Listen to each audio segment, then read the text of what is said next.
Assalamualaikum warahmatullahi wabarakatuh. Perkenalkan, nama saya Febrianti Putri Wahyudi dari kelas 9D, absen 9, SMP IT Thorik bin Ziyad, Bekasi. Pada kesempatan hari ini, izinkan saya menceritakan rangkaian peristiwa kemerdekaan Indonesia. Berikut penjelasannya. Berita kekalahan Jepang dalam Perang Asia Pasifik. Memasuki tahun 1945, kedudukan Jepang turut terdesak oleh tentara sekutu di dalam Perang Asia Timur Raya. Pada pertengahan tahun 1945, Jepang benar-benar tidak mampu lagi memberikan perlawanan. Akan tetapi, keadaan tersebut tidak membuat Jepang menyerah.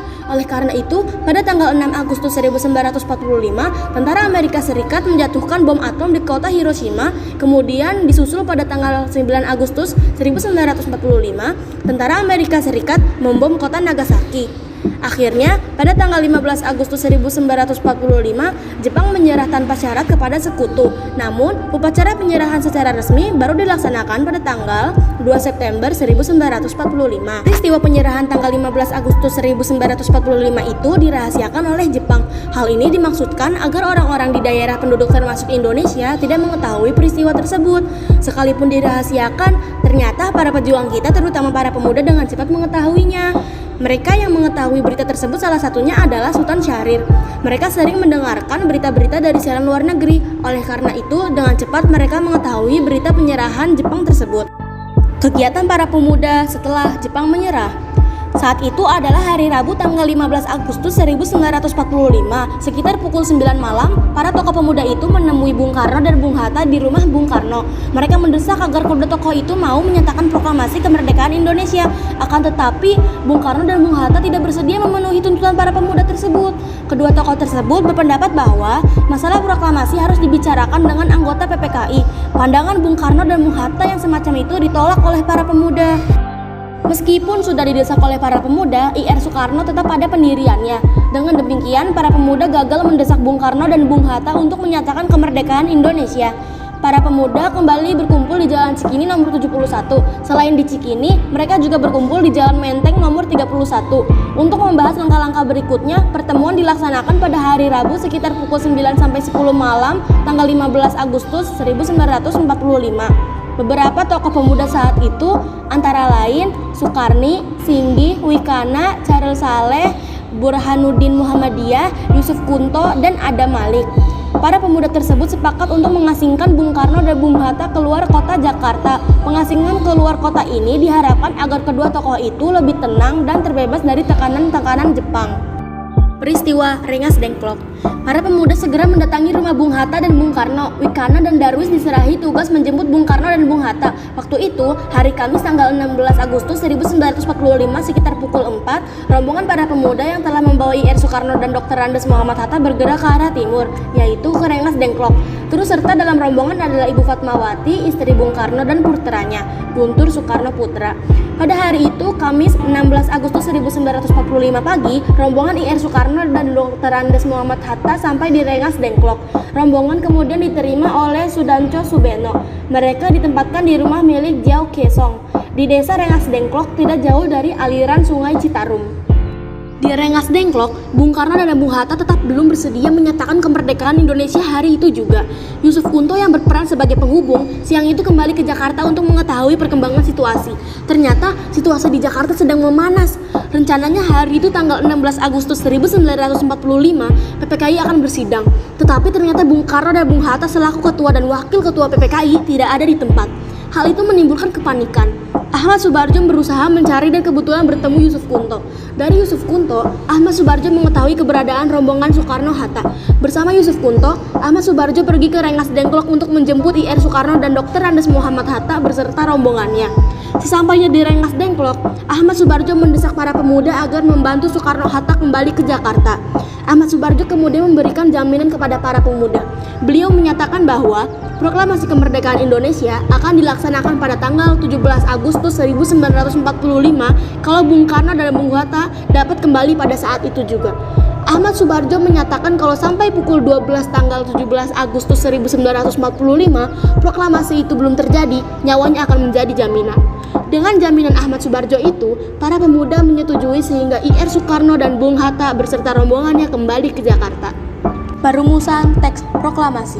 Sebelum mengadakan pertemuan di Rumah Laksamana Maeda, Soekarno dan Muhatta sebelumnya pergi menemui pimpinan tentara Jepang, Mayor Jenderal Nishimura, untuk menanyakan pendapat dan sikapnya tentang proklamasi kemerdekaan Indonesia.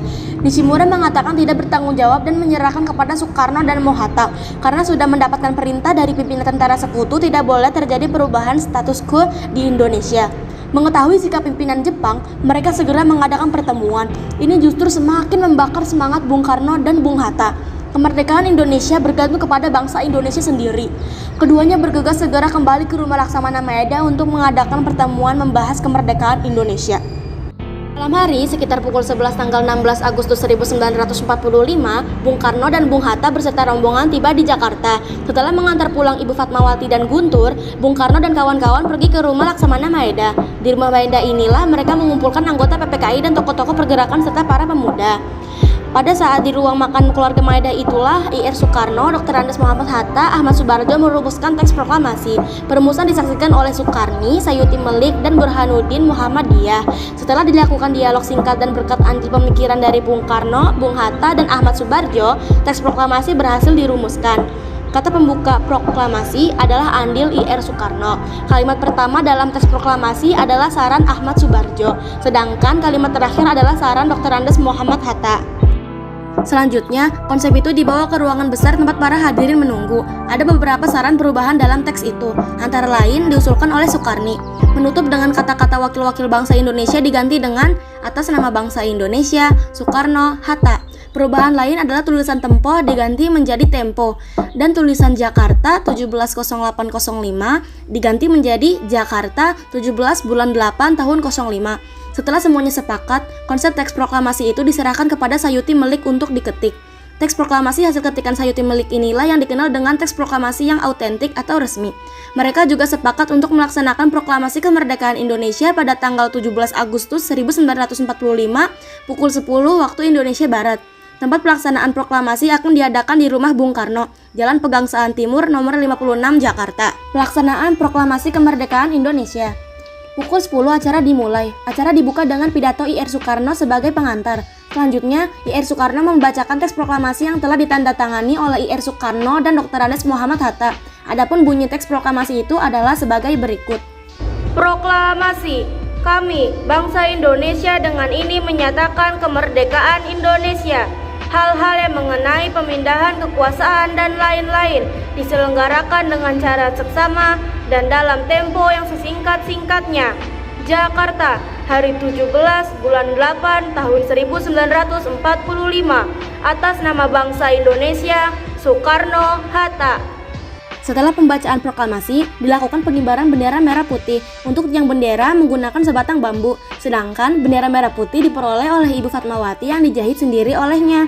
Pengibaran bendera merah putih ini dilakukan oleh seorang mantan komandan Peta Latif, Hendra Ningrat, dibantu oleh S. Suhud. Tanpa dikomando, bersamaan dengan naiknya bendera merah putih itu, para hadirin mengumandangkan lagu Indonesia Raya yang diciptakan oleh W.R. Supratman. Berita proklamasi segera menyebar ke seluruh Jakarta. Selain itu, para wartawan dan pemuda mulai menyebarluaskan berita proklamasi kemerdekaan Indonesia itu ke seluruh penjuru tanah air. Penyebar luasan berita dilakukan melalui radio, poster, surat kabar, bahkan dari mulut ke mulut. Dengan demikian, berita proklamasi cepat meluas ke berbagai daerah bahkan di luar negeri. 2 tahun kemudian, pemerintah RI menerima pengakuan kemerdekaan dari berbagai negara seperti Mesir, Libanon, Syria, Afghanistan, Burma, Saudi Arabia, Yaman, dan Rusia. Tokoh yang berjasa dalam mencari dukungan ke negara-negara Timur Tengah itu adalah Abdurrahman Baswedan melalui pertemuan Liga Arab di Mesir. Untuk menghargai peristiwa proklamasi kemerdekaan Indonesia itu, di halaman rumah Jalan Pegangsaan Timur nomor 56 dibangun Tugu Proklamasi. Tugu itu dibangun tahun 1946. Beberapa tokoh yang berperan dalam peristiwa proklamasi kemerdekaan Indonesia.